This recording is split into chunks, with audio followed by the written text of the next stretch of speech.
I used to think marriage was about love, but after 15 years with Laura, I realized it's more about endurance, like running a marathon barefoot over glass and pretending you're fine. It wasn't always that way.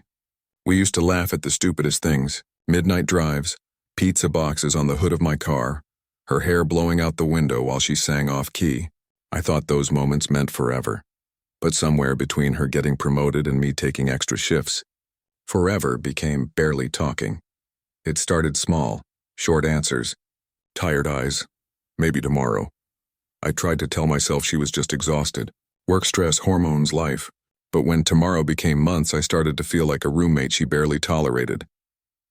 One night after a long day, I came home and found her in bed scrolling on her phone. I leaned over to kiss her goodnight and she flinched. "What's wrong?" I asked, trying to keep my voice steady. She sighed, eyes never leaving the screen. "Nothing's wrong, I'm just tired." "Go to sleep," I tried to laugh it off. "Can I at least get a hug?" "It's been a long day." She put the phone down for a second, looked at me and said, "Better sleep than acting interested." I froze. The words hit harder than a slap. I wanted to say something, anything, but all I managed was, "Better be alone than be unwanted." Then I turned around and left the room. The next morning, she acted like nothing had happened. Coffee brewed, her hair tied up, her face unreadable. She said good morning like it was just another day. I said nothing. For the first time, I saw her clearly. Not the woman I married, but the person she'd become. Someone who didn't see me anymore. Someone who didn't even care that she'd crushed me with one sentence. Over the next few weeks, things got quieter. We talked only about bills, groceries, and who'd feed the dog. The bed felt colder, the house emptier. Even the clock ticking started to sound like mockery. I found myself staying late at work just to avoid coming home. The guys at the site joked about it, but I wasn't laughing. One of them, Mark, asked me, "You all right, man?" "You look like a ghost." I said I was fine. Because what else do you say? My wife can't stand to hug me. At night, I'd lie there next to her, inches away but miles apart. I'd watch the soft rise and fall of her breathing and wonder when I became someone she didn't want. Maybe I got boring. Maybe I got older, or maybe she found comfort in the silence because words meant confrontation. One Friday, she went out with her coworkers, said she'd be back early. She didn't come home until 2 a.m. When she did, she smelled like perfume that wasn't hers and a laugh that wasn't for me. I didn't ask. I just stared at the ceiling and waited for the morning. The next day, she made pancakes like nothing happened. She even asked, "You want coffee?" I said, "No, I'm good." She looked surprised, almost offended. "You're mad, aren't you?" I shook my head. "No, just done." She frowned. "Done with what?" "Trying." She blinked like she didn't understand the language. Maybe she didn't. That weekend, I started sleeping in the guest room. She didn't stop me. Didn't ask why. Didn't care. I used to think rejection hurt only when it's loud, when someone screams, slams doors, says hateful things. But now I know the quiet kind hurts worse. The kind that pretends you don't exist. I still remember the last time she laughed at one of my jokes. It was a dumb one about burnt toast. She snorted, hit my arm, and said, "You're ridiculous." Now, she doesn't even smile. The space between us became something living, breathing, stretching, feeding on our silence. I told myself I could fix it. That if I just held on a little longer, maybe she'd remember. But love doesn't return out of obligation. It returns only when it's missed, and I was no longer missed.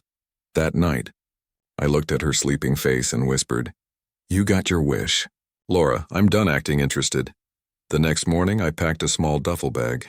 Nothing dramatic, just a few shirts, jeans, my toothbrush, and the watch she gave me on our first anniversary. The one engraved with "Always." I left it on the nightstand.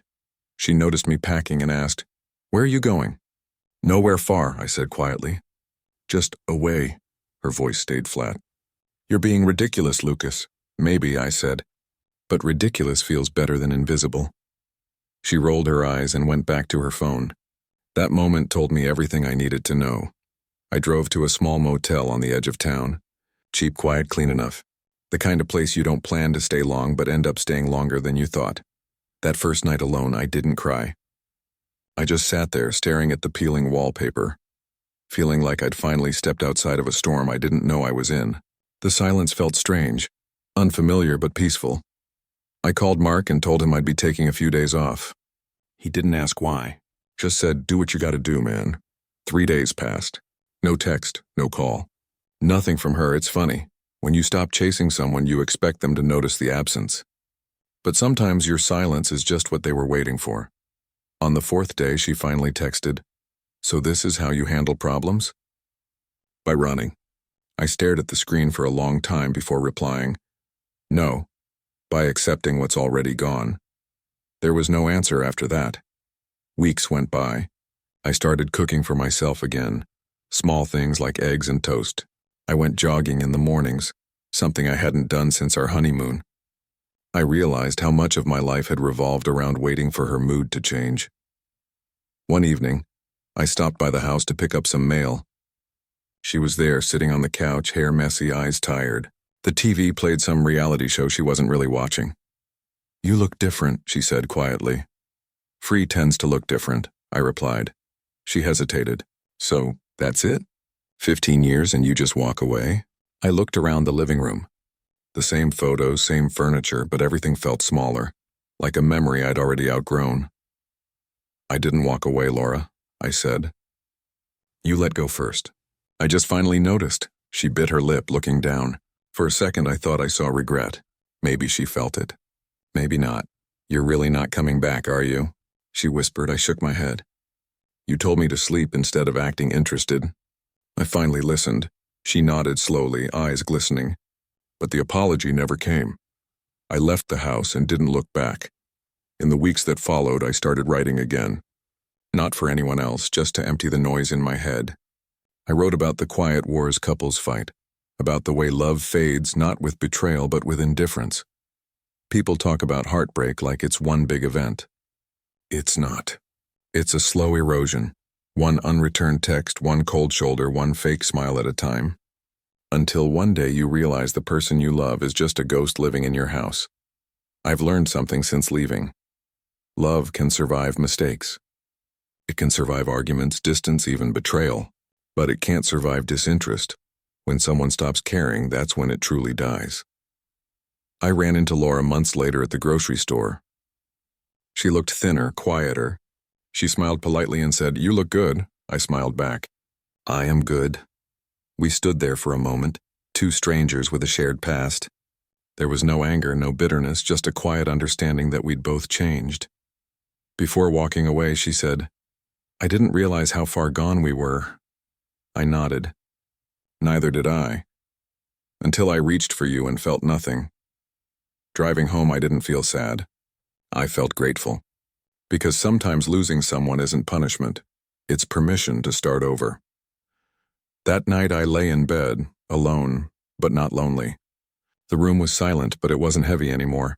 I whispered to myself, "Better sleep than acting interested." And for the first time, it didn't sting. It sounded like peace.